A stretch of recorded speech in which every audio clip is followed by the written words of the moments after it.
본문은 다윗 용사들의 명단이죠.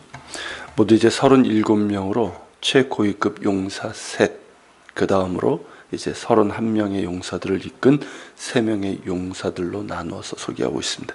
그러니까 이제 3, 3, 31 그렇게 이제 세 그룹으로 나누어서 다윗의 용사들을 소개하고 있는 것이죠. 군 지휘관 역할을 했던 3명의 최고위 용사로 소개된 사람들로는 먼저 이제 다그몬 사람 요셉 바세벳이라고도 하고 에센 사람 아디노라고도 하는 사람으로 3명의 군 지휘관의 우두머리였습니다. 이 사람은 800명과 싸워서 그들을 쳐 죽인 대단한 용사였습니다. 두 번째는 아와 사람 도대의 아들 엘라살로 블레셋과 싸울 때 손이 피곤하여 그의 손이 칼에 붙기까지, 즉 얼마나 오랫동안 치열하게 싸웠는지 나중에는 손이 굳어져서 칼 잡은 손이 이제 풀리지 않을 정도로, 그 표현이거든요. 그럴 정도로 이제 싸웠던 맹장으로 그때 하나님께서 큰 승리를 주셨습니다. 세 번째는 하랄 사람 아기 아들 삼마로 블레셋 사람들이 쳐들어왔을 때 백성들은 이제 블레셋 군대를 보고 도망갔지만 삼마는 홀로 녹도나무가 가득한 밭 가운데 서서 막아서 블레셋 사람들을 친 용사입니다.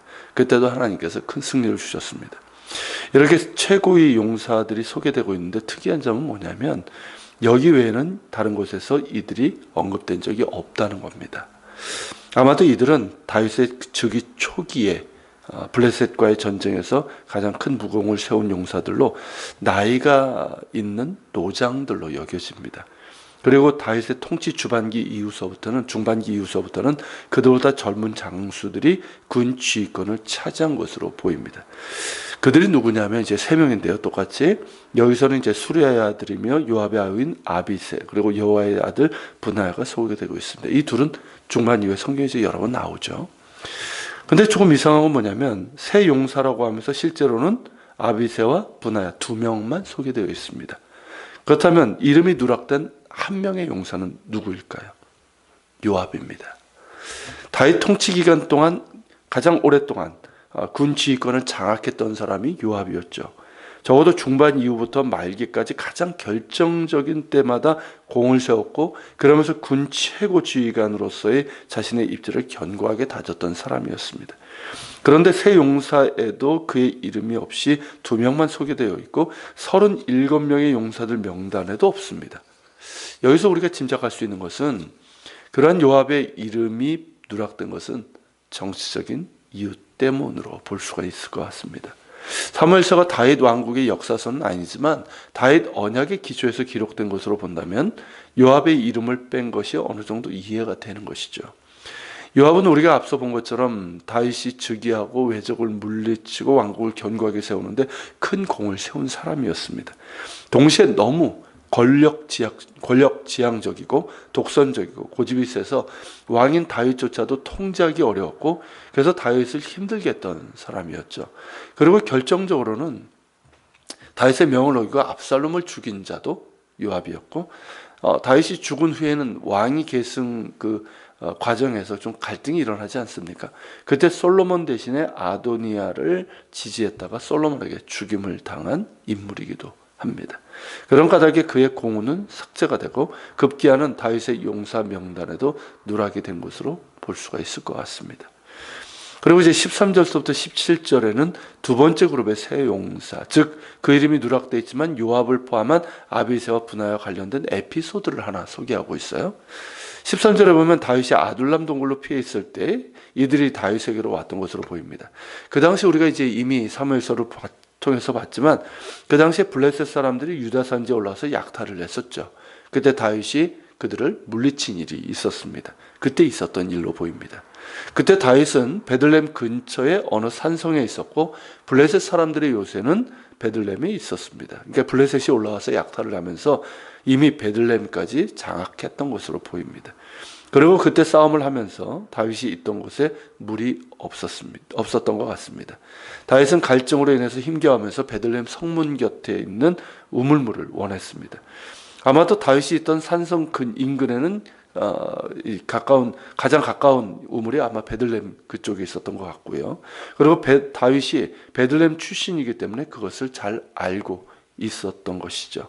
지금도 이제 베들레헴에 가면요, 베들레헴 이제 초입부 이렇게 들어갔다 보면 오른쪽 편에 다윗의 우물이라고 하는 곳이 있습니다. 그것으로 이제 알려져 있습니다.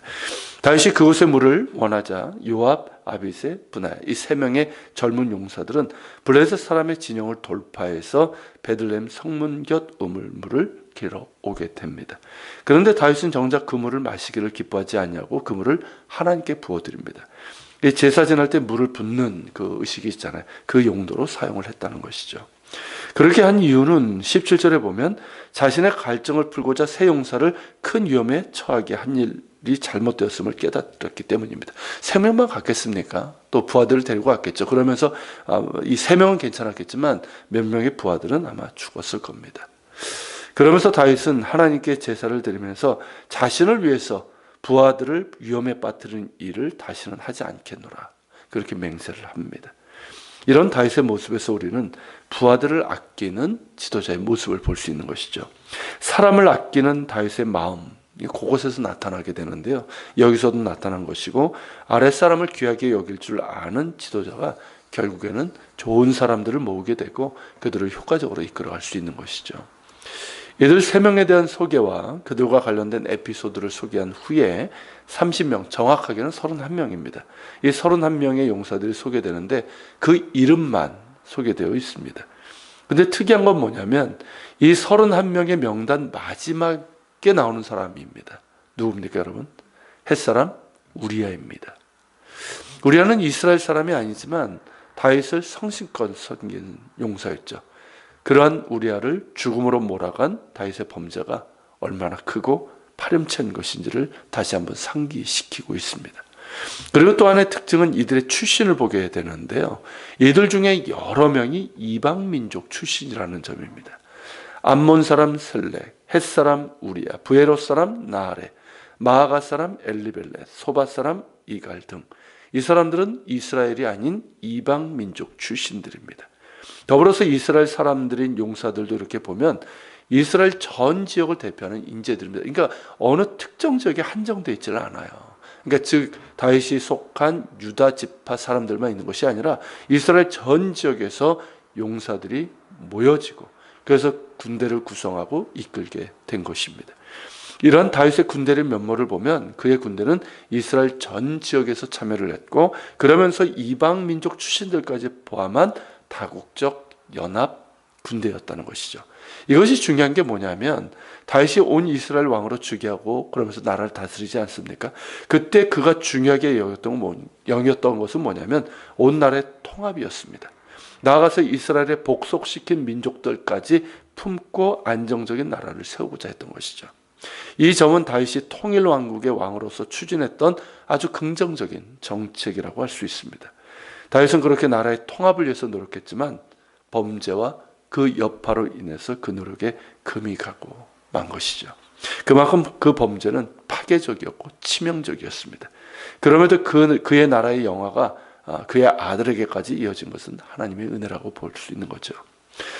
더불어 이들 37명의 용사들의 소개에서 우리는 다윗 왕국은 다윗 혼자만의 능력으로 된 것이 아니라 그와 함께한 부하들과 더불어 이룬 것임을 볼 수 있습니다. 그 외에도 이름은 알려져 있지 않지만 수많은 사람들이 그와 함께 했죠. 너무나 당연한 일이지만 독불장군은 없습니다.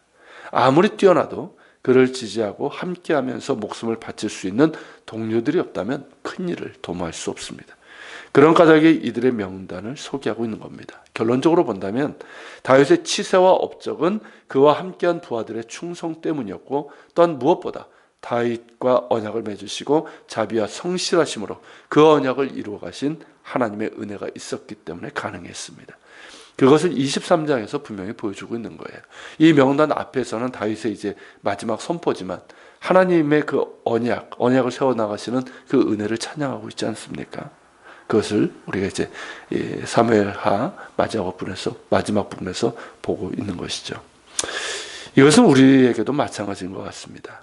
우리가 무언가를 해내고 특별히 무언가 의미 있는 것을 이루어냈다면 그것은 하나님의 은혜 때문이고 또한 나를 선한 마음으로 도운 이들 때문입니다.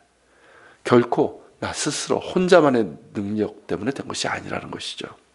그렇기 때문에 우리는 스스로를 높이기보다는 하나님께 감사해야 되는 것이고, 더불어 나를 돕고 함께한 사람들을 소중히 여기면서 감사하는 마음을 잃지 말아야 합니다. 특별히 사람을 귀하게 여기고 동역자들을 고맙게 생각하는 마음이 우리에게 있어야 합니다.